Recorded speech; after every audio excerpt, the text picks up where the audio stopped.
नमस्कार, good afternoon. CSC के इस फेसबुक लाइव सेशन में हम सभी से जुड़ने के लिए आप सभी का बहुत बहुत धन्यवाद।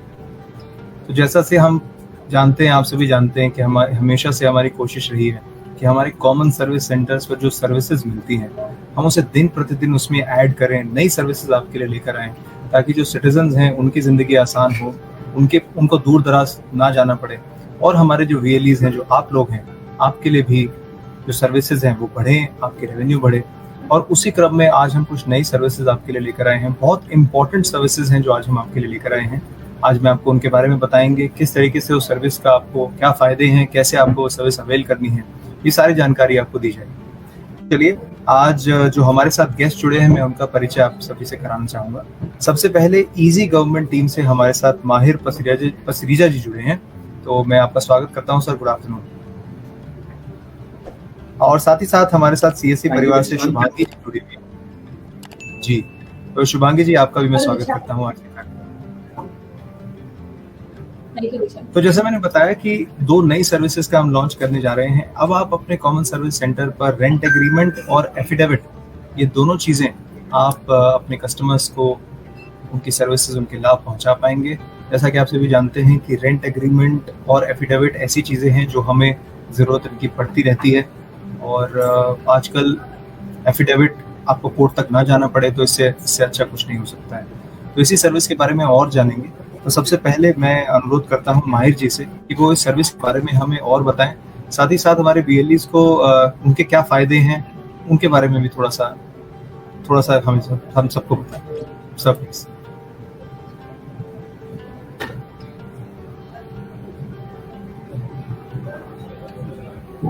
Thank you, Dishant. पहले तो thank you for this introduction, and I would like to also thank CSC for this opportunity and bringing together this services of rent agreement and affidavit. जैसे कि आपने बोला कि ये सर्विसेज ऐसी सर्विसेज हैं जो कॉमनली हर रोज यूज होती हैं, तो उसी को नजर रखते हुए हम आज रेंट एग्रीमेंट और कितने तरह के एफिडेविट्स हम सीएससी के थ्रू आप सब वीएलईज़ तक पहुंचा रहे हैं, उसके बारे में हम बात करेंगे। हम ये भी बताएंगे कि रेंट एग्रीमेंट और एफिडेविट किस तरह यूज होता है, कहाँ यूज होता है, और कौन कौन इन सर्विसेज को यूज कर सकता है। तो दीक्षांत, if we can play that presentation. So हम नेक्स्ट स्लाइड पे चलते हैं। ठीक है, तो जैसा कि आप सबको अभी तक पता चल ही गया है कि हमने दो सर्विसेज लॉन्च करी हैं सीएससी के साथ। सबसे पहली है एफिडेविट्स, उसके बाद है रेंट एग्रीमेंट। आगे चलते हैं। तो आज हम ये जानेंगे कि what do we mean by an affidavit, what is an affidavit, उसकी बेसिक डेफिनेशन क्या होती है। तो बेसिकली एफिडेविट एक ऐसा स्टेटमेंट या एक ऐसा डॉक्यूमेंट है जिसमें हम डिक्लेयर करते हैं एक पॉइंट ऑफ ट्रुथ, या कोई oath which is a truth as per us. तो ये एक बेसिक लीगल डेफिनेशन होगी एफिडेविट की। और एफिडेविट हमारे काफी लीगल काम में यूज होता है आजकल, जिसमें गवर्नमेंट रिलेटेड होते हैं, पर्सनल रिलेटेड एफिडेविट्स होते हैं। वो जैसे जैसे हम आगे बढ़ेंगे हम बताएंगे कि किस किस तरह के एफिडेविट्स हमें सीएससी पे मिलेंगे। और उसके बाद क्योंकि वो एक ट्रू डिक्लेरेशन है, वो बताता है कि हमने ये जो डिक्लेयर करा है ये सच है, तो इसकी एक क्रेडिबिलिटी वो आगे पास ऑन करता है कि yes, everything is true and everything is credible, जो कि इस डॉक्यूमेंट में मेंशन्ड है। आगे बढ़ते हैं। अब सीएससी जो एफिडेविट्स लॉन्च करा है सीएससी ने, वो कहां पे यूज हो सकते हैं। सो सीएससी के पास पूरे 14 तरह के एफिडेविट्स हैं जो आप काफी अलग अलग कामों में इस्तेमाल कर सकते हैं। सबसे पहले हम चलते हैं चेंज इन नेम एफिडेविट। अगर आपको अपना नाम बदलना है तो उसका भी एफिडेविट हमारे पास है। अगर आपको डेट ऑफ बर्थ का प्रूफ कहीं सबमिट करना है तो वो एफिडेविट हमारे पास है। प्रूफ ऑफ एड्रेस का एफिडेविट हमारे पास है। Proof of income, no criminal record, gap in education, issue of duplicate certificate, marksheet, अगर आपकी मार्कशीट या फिर सर्टिफिकेट खो गया है और आपको डुप्लीकेट इश्यू कराना है तो आप तब ये वाला एफिडेविट इस्तेमाल करेंगे। एजुकेशन लोन अगर आपने लिया है तो उसके लिए जो एजुकेशन लोन एफिडेविट हमें सबमिट करना पड़ता है तो हमें एजुकेशन लोन एफिडेविट सबमिट करेंगे। फिर फर्स्ट बॉर्न चाइल्ड प्रूफ के हिसाब से भी हमें एफिडेविट सबमिट करना पड़ता है। कॉलेज में अक्सर मैंडेटरी होता है एंटी रैगिंग एफिडेविट सबमिट करना, तो वो आपको मिलेंगे। एयरशिप एफिडेविट्स होता है कि जितनी भी हमारी संपत्ति है वो हमारे बाद किसको जाएगी, तो उसके लिए भी एफिडेविट चाहिए होता है। और अगर हमें डेथ सर्टिफिकेट या बर्थ सर्टिफिकेट किसी के बिहाफ पे इशू कराना हो तो उसके लिए भी हमें पहले एफिडेविट सबमिट करना पड़ता है। तो ये पूरे 14 टाइप्स ऑफ एफिडेविट्स हैं, 14 प्रकार के एफिडेविट्स जो आपको सीएससी पे अवेलेबल ऑलरेडी हैं। आगे बढ़ते हैं। अब आ जाते हैं हम रेंट एग्रीमेंट। तो रेंट एग्रीमेंट तो एक ऐसा कॉमन टर्म है जो हम रोजाना की डेली लाइफ में हम सुनते ही सुनते हैं, इसको कोई अलग से इंट्रोडक्शन की जरूरत नहीं है। बट इसके जो की फीचर्स हैं सीएससी पे वो ये हैं कि रेंट एग्रीमेंट एक ऐसा रिटन कॉन्ट्रैक्ट होता है जो सिर्फ 11 मंथ्स के लिए वैलिड होता है, उसके बाद उसको रिन्यू कराना होता है 11 मंथ्स ऑन 11 मंथ्स वैलिडिटी के बेसिस पे। और रेंट एग्रीमेंट इसलिए जरूरी होता है बिकॉज वो उस पूरी प्रॉपर्टी की टर्म्स एंड कंडीशंस को स्पेसिफाई करता है कि रेंट या किराया कितना होगा, उस प्रॉपर्टी का साइज कितना है, कितने बेडरूम्स हैं, कितने बाथरूम्स हैं, कितने हॉल हैं, उसका सिक्योरिटी डिपॉजिट कितना होगा, और अगर मंथली रेंट हमें देना है तो उस मंथली रेंट को हमें कौन सी तारीख को देना पड़ेगा। तो ये सारे टर्म्स एंड कंडीशंस जो बहुत ही इंपॉर्टेंट होते हैं एक किराएदार के लिए और एक ओनर के लिए जिसने अपना घर किराए में दिया हुआ है, उसके लिए ये चीजें बहुत ही इंपॉर्टेंट होती हैं और बहुत ही क्लियर कर देती हैं। तो रेंट एग्रीमेंट में ये सारी चीजें मिलेंगी। आगे चलते हैं। अब जैसे हमने पहली स्लाइड पे बताया कि किस किस रेंट एग्रीमेंट होता क्या है, अब हम इस पे बात करेंगे कि रेंट एग्रीमेंट कौन बनवा सकता है। तो ये भी हमें पता ही है कि इसकी 2 पार्टीज होती हैं, ये 2 लोगों के बीच में बनता है। एक वो पार्टी जो अपनी प्रॉपर्टी रेंट पे देने के लिए इंटरेस्टेड है और एक वो पार्टी जिसको रेंट में कोई प्रॉपर्टी चाहिए। तो जो रेंट में देने के लिए इंटरेस्टेड है उसको बोलते हैं हम मालिक या ओनर ऑफ दैट प्रॉपर्टी, आप लैंडलॉर्ड भी सुनते होंगे। और जिसको किराए पे वो घर लेना है या वो प्रॉपर्टी लेनी है उसको हम बोलते हैं किराएदार या भाड़ेदार, और हम टेनेंट भी उसको बोलते हैं। आगे चलते हैं। अब हम उसकी बात करेंगे कि सीएससी पे रेंट एग्रीमेंट और एफिडेविट बाकी हर जगहों से अलग क्या है और क्यों है। एफिडेविट और रेंट एग्रीमेंट तो आपको काफी जगह पे मिल जाएंगे, बट सीएससी ही क्यों? सबसे पहले बात तो ये है कि आपको मार्केट रेट से ये अफोर्डेबल रेट पे मिलेगा, मार्केट से कम रेट पे आपको सीएससी पे मिलेगा। उसके बाद जो आपका फॉर्मेट मिलता है मार्केट में वो फॉर्मेट लीगल है और नहीं, वो आपको उसकी जानकारी नहीं होती।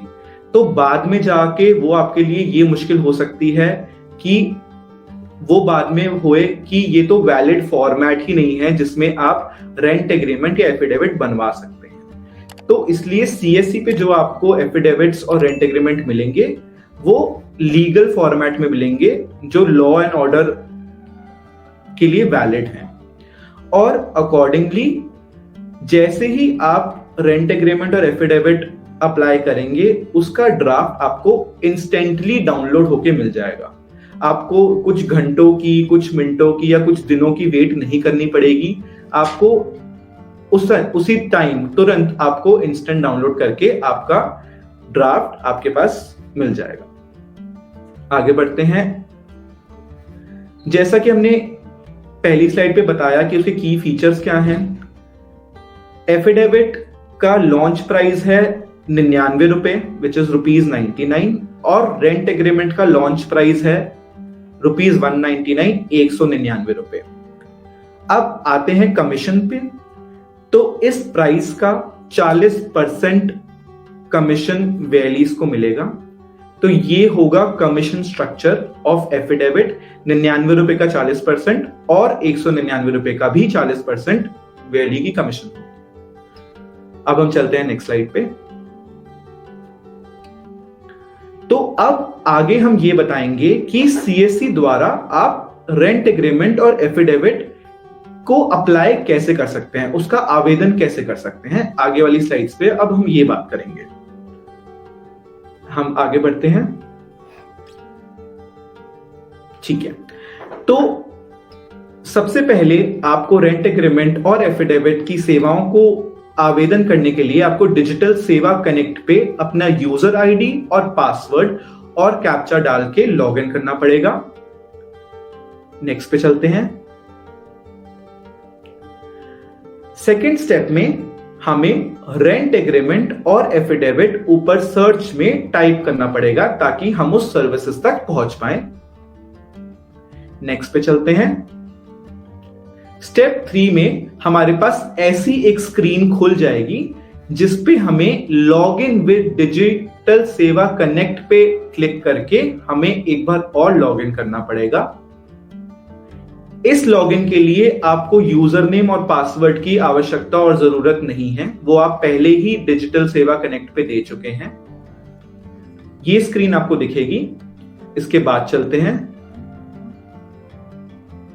अब जैसे ही आप क्लिक लॉगिन करते हैं आपके सामने ये स्क्रीन आएगी जिसमें आप दो तरह से दोनों सर्विसेज को पे जा सकते हैं। सबसे पहला है आप न्यू एप्लीकेशन पे क्लिक करके उन सर्विसेज तक पहुंच सकते हैं, या फिर आपके राइट हैंड साइड पे एक सर्च का बार है, आप उस पे भी रेंट एग्रीमेंट या वो सारे प्रकार के एफिडेविट्स को टाइप इन करके आप उन सर्विसेज तक पहुंच सकते हैं। ये दो तरीके हैं उन सर्विसेज तक पहुंचने के लिए। आगे बढ़ते हैं।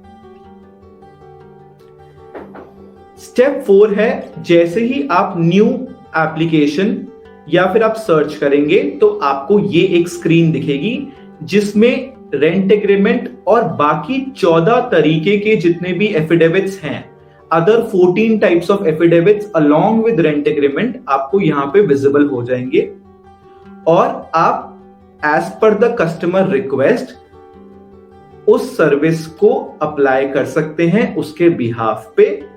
जैसे ही आपको पता चला कि कौन सा एफिडेविट कस्टमर को बनवाना है या फिर रेंट एग्रीमेंट बनवाना है, आप उस पर्टिकुलर एफिडेविट के नाम पर क्लिक करेंगे। जैसे हमें पहले देखा कि हमारे पास 14 तरीके के हैं, change in name, proof of address, proof of date of birth.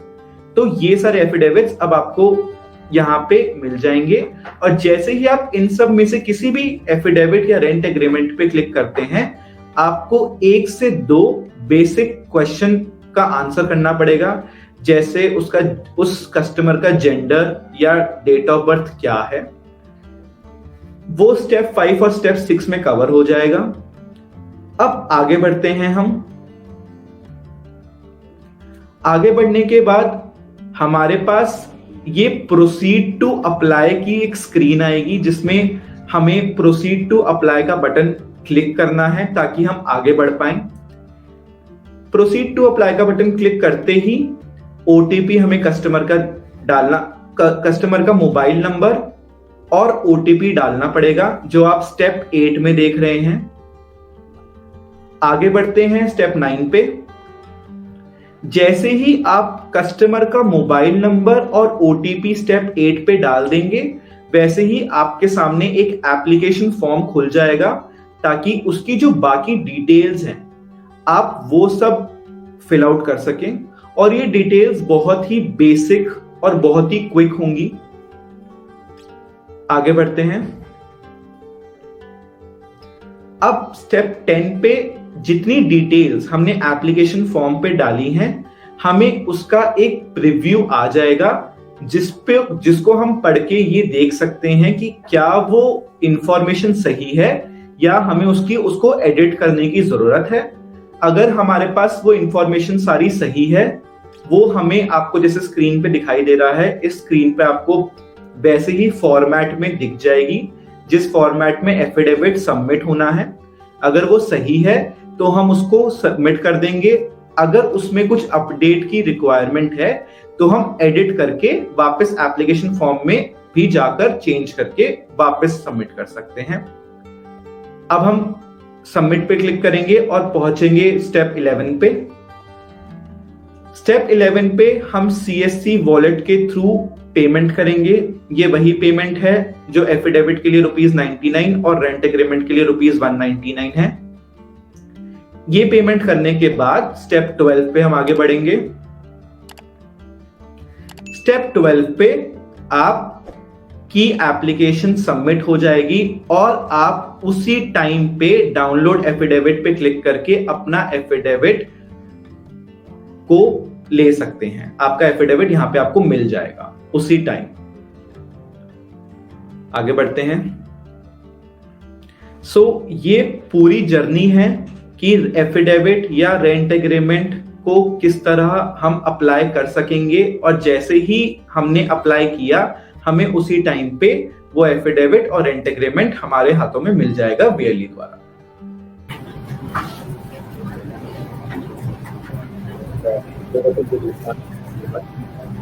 Ji thank you माहिर जी। आपको इसमें कुछ ऐड करना है या हम आगे बढ़ सकते हैं? हम बिल्कुल आगे बढ़ सकते हैं। जी तो पहले तो मैं थैंक यू बोलता हूँ। आपने बहुत ही डिटेल में हमें पूरा प्रोसेस एक्सप्लेन किया और इतने अच्छे से आपने एक्सप्लेन किया कि शायद ही किसी को कुछ डाउट होगा, कुछ कंफ्यूजन रहेगा। और जितने भी VLEs यहाँ पर देख रहे हैं, मैं आपको बता दूं कि जैसा स्लाइड में भी माहिर जी ने बताया कि जो एफिडेविट है बहुत इंपॉर्टेंट डॉक्यूमेंट है और बहुत जगह हमारे डे टू डे लाइफ में उसको हम यूज करते हैं। और चाहे वो रेंट एग्रीमेंट की बात करें या एफिडेविट की बात करें, दोनों ही ऐसे हैं जिससे जो कभी ना कभी हमें जरूरत उसकी पड़ती रहती है। तो जिसे हम सोचते थे कि बहुत डिफिकल्ट डॉक्यूमेंट है, कोर्ट जाना पड़ेगा, लॉयर से बात करनी पड़ेगी, तो आपके डोर स्टेप पर एक कॉमन सर्विस सेंटर पर आपको जाना है और वहीं पर वो आपको डॉक्यूमेंट मिल जाएगा। और रेट देखिए, जो माहिर जी ने आपको बताया कि बहुत ही कम दरों पर आपको ये सर्विस मिल रही है और अच्छा कमीशन, 40% कमीशन हमारे VLEs के लिए उसको रखा गया है। तो एक विन विन सिचुएशन है हमारे VLEs के लिए, साथ ही साथ जो कस्टमर्स हैं, आपके कस्टमर्स जो हैं उनके लिए भी, और ये हमारा जो बुक सर्विसेज है उसको भी बढ़ाता है। तो आगे बढ़ते हैं और शुभांगी हमारे साथ यहाँ जुड़ी हुई हैं, माफ कीजिएगा। शुभांगी, मैं आपसे रिक्वेस्ट करूंगा कि अगर कोई क्वेश्चंस हैं पर्टिकुलरली जो VLEs के ज्यादातर आते हैं या हम कुछ मिस कर गए हैं, तो वो आप माहिर जी के सामने रखिए ताकि सभी को उसका जवाब मिले। थैंक यू दीक्षांत, थैंक यू माहिर, इतने अच्छे से हमें बताने के लिए रेंट एग्रीमेंट और एफिडेविट के बारे में। हमारे जितने भी व्यूअर्स हैं और हमारे जितने भी VLE हैं वो कुछ चीज़ें जानना चाहते हैं। जो ये हमारे रेंट एग्रीमेंट की सर्विस है और ये एफिडेविट की सर्विस है, ये किसी पर्टिकुलर स्टेट में है या पैन इंडिया हम इसको यूज कर सकते हैं? ये जो दोनों सर्विसेज हैं ये पूरे इंडिया में अवेलेबल हैं। आप उसको पैन इंडिया यूज कर सकते हैं। क्या इस सर्विस के लिए कुछ एडिशनल रजिस्ट्रेशन लेने की जरूरत है? नहीं, इस सर्विसेज के लिए कोई भी एडिशनल रजिस्ट्रेशन नहीं होगा। बस एक सिंपल सा फॉर्म और आपका एफिडेविट या रेंट एग्रीमेंट आपके उसी टाइम हाथ पे आ जाएगा। तो आप कहना चाह रहे हो कि जिन भी VLE के पास CSC ID है वो इजीली इस सर्विस को अवेल कर सकते हैं, उनको कहीं से कुछ अप्रूवल लेने की जरूरत नहीं है इस सर्विस के लिए? हाँ, एडिशनली बिल्कुल कोई अप्रूवल की जरूरत नहीं है। वो जैसे ही हमारा जो जर्नी है वो CSC ID के थ्रू लॉग इन करेंगे, सर्च करें वो रेंट एग्रीमेंट और एफिडेविट, जैसे ही वो सर्च करेंगे उनके पास उनके लॉग इन ID पे ये दोनों सर्विसेज अवेलेबल हैं। एक और मेरा सवाल था, जैसे जब हम रेंट एग्रीमेंट की सर्विसेज ले रहे हैं और ये एफिडेविट की सर्विसेज ले रहे हैं, तो क्या इन सर्विसेज के लिए हमें किसी अलग तरीके के प्रिंटर की जरूरत होगी? तो इसके लिए आपको कोई भी अलग प्रिंटर या पेपर की जरूरत नहीं होगी। जो हमारे usual paper A4 size sheets होती हैं, A4 साइज पेपर होते हैं, उसी पे ही आपका ये रेंट एग्रीमेंट और एफिडेविट वैलिड माना जाता है। और जितने भी हमारे एफिडेविट हैं उन सबका ई स्टैम्प पे होना आवश्यक है क्या? तो ये रिक्वायरमेंट बेसिस पे होता है शुभांगी जी। तो इसका हो भी सकता है कि अगर रिक्वायरमेंट है जी अगर आपको किसी लीगल काम के लिए जी वो एफिडेविट सबमिट करना है तो स्टैम्प पेपर की जरूरत होती है, बट ज्यादातर कामों में स्टैम्प पेपर की जरूरत नहीं पड़ती। आप एक इस सर्विस को अप्लाई करके डाउनलोड करके अपना सिग्नेचर और सेल्फ अटेस्ट करके आप सबमिट कर देंगे तो भी वो मानना जाएगा। ओके, तो आप बता रहे हो कि हमारे वीएलई इसको आराम से अवेल कर सकते हैं, उनके लिए ई स्टैम्प की भी स्टैम्प पेपर की भी सारी सर्विसेज के लिए आवश्यकता नहीं है, और अगर जहाँ पे भी स्टैम्प पेपर की जरूरत हो तो वो बाहर से स्टैम्प पेपर अवेल करके फिर इस सर्विस को अवेल कर सकते हैं। तो वीएलईज के पास भी ई स्टैम्प स्पेशली मैं इसलिए बोल रहा हूँ क्योंकि ई स्टैम्प की जो सर्विस है वो काफी स्टेट्स में अभी अवेलेबल है और काफी सीएससी काफी वीएलईज भी इसको एक्टिवली यूज कर रहे हैं। जी बिल्कुल। तो जिन वीएलईज के पास ई स्टैम्प की सर्विस अवेलेबल है वो इसको डाउनलोड करके ई स्टैम्प इस पे अटैच करके वो कस्टमर को दे सकते हैं। तो उसके लिए जो अभी आपने हमें एक प्रोसेस दिखाया है, उस प्रोसेस में हमारे पास ई स्टैम्प का ऑप्शन होता है। हाँ जी, ताकि हम बिल्कुल ई स्टैम्प के फॉर्मेट में ही उसको प्रिंट ले सके। बिल्कुल बिल्कुल, आपके पास ई स्टैम्प का भी ऑप्शन होगा, आपके पास मैनुअल स्टैम्प का भी ऑप्शन होगा। जिन वीएलई भाइयों के पास ई स्टैम्प की सर्विस है वो ई स्टैम्प की सर्विस ऑप्ट करके ई स्टैम्प के फॉर्मेट में प्रिंट आउट ले सकते हैं, और जिनके पास ई स्टैम्प की सर्विस नहीं है वो मैनुअल पे क्लिक करके मैनुअल की सर्विस ले सकते हैं। बिल्कुल, उनको फिर बाहर कोई भी एडिट करने की जरूरत नहीं है, कोई भी दूसरा पेज को इधर उधर करने की जरूरत नहीं है। क्या हम भविष्य में अपने पोर्टल पे रेंट एग्रीमेंट और एफिडेविट के साथ ई स्टैम्प की सर्विस देंगे? बिल्कुल बिल्कुल। तो हमारा फर्स्ट फेज का ऑब्जेक्टिव था कि हम एक अफोर्डेबल रेट पे इंस्टेंट डाउनलोड करके लीगल फॉर्मेट पे एफिडेविट और रेंट एग्रीमेंट सबको दे पाएं। जी। अब क्योंकि ये ऑब्जेक्टिव हमारा पूरा हो गया है तो नेक्स्ट ऑब्जेक्टिव है हमारा कि हम ई स्टैम्प की service as soon as possible CSC पे लॉन्च करें। साथ ही रेंट एग्रीमेंट के साथ रेंट एग्रीमेंट और अभी जैसे हम A4 पेपर पे निकाल रहे हैं तब हम डायरेक्टली स्टैम्प पेपर पे निकालेंगे। बिल्कुल। इतनी डिटेल में इंफॉर्मेशन देने के लिए बहुत बहुत धन्यवाद। इस सर्विस के लिए, रेंट एग्रीमेंट और एफिडेविट के लिए। दीक्षांत जी, थैंक यू शुभांगी। तो आई थिंक सारे सवालों का आपने बहुत अच्छे से जवाब दिया, और शायद ही कुछ कंफ्यूजन या कोई सवाल अब वीएलईज के मन में रहा होगा। और जितने वीएलईज देख रहे हैं मैं उनको बताना चाहूँगा कि वीडियो हमारे फेसबुक पेज पर रहेगी। अगर आपके मन में अभी भी कोई सवाल रहता है या बाई चांस आपने इस सेशन को मिस कर दिया है तो आप एक बार दोबारा इस सेशन को देखिए, और हमारी टीम शुभांगी और उनकी टीम आपके साथ जुड़े हुए हैं। अभी कोई डाउट होता है किसी तरीके से, आपका कोई भी प्रॉब्लम अगर आपको आती है तो आप प्लीज़ हमें कांटेक्ट कीजिए। शुभांगी, कोई ईमेल आईडी आप बताना चाहेंगे जिस पर वीएलईज कांटेक्ट कर सकते हैं? हाँ, वो मेरी मेल आईडी पे कर सकते हैं। आप अपनी ईमेल आईडी बता दीजिए। shubhangi.bigbu@csc.gov.in मेरी आईडी है। उस आईडी पे अगर मेरी कोई भी रेंट एग्रीमेंट या एफिडेविट से जुड़ी हुई परेशानी होती है तो वो हेल्प कर सकते हैं। जी धन्यवाद। तो आई थिंक हम सेशन के अंत में आ चुके हैं, और जितनी जानकारी हमने आपको देनी थी हम आपको बता चुके हैं। अब आपसे यही उम्मीद है कि इस सर्विस को भी आप उतना ही प्यार देंगे जितना प्यार आप बाकी सर्विसेज को देते हैं, और जल्दी से जल्दी लोगों में ये बात आप फैलाइए कि अब ये 2 सर्विसेज भी हमारे कॉमन सर्विस सेंटर से लोगों के लिए मौजूद हैं। तो एक बार फिर से मैं आज के गेस्ट माहिर सर का बहुत बहुत धन्यवाद करता हूँ कि आपने अपना कीमती समय निकाला, हमसे आके बातचीत की, पूरे प्रोसेस को समझाया। सर बहुत बहुत धन्यवाद आपका। और शुभांगी आपका भी मैं थैंक यू बोलता हूँ कि आपने अपना समय निकाला और हम सभी से जुड़े। तो थैंक यू शुभांगी। एंड जितने वीएलईज हमारे साथ यहाँ जुड़े हुए हैं आपका भी तहे दिल से शुक्रिया, और आप सभी का दिन शुभ रहे। धन्यवाद।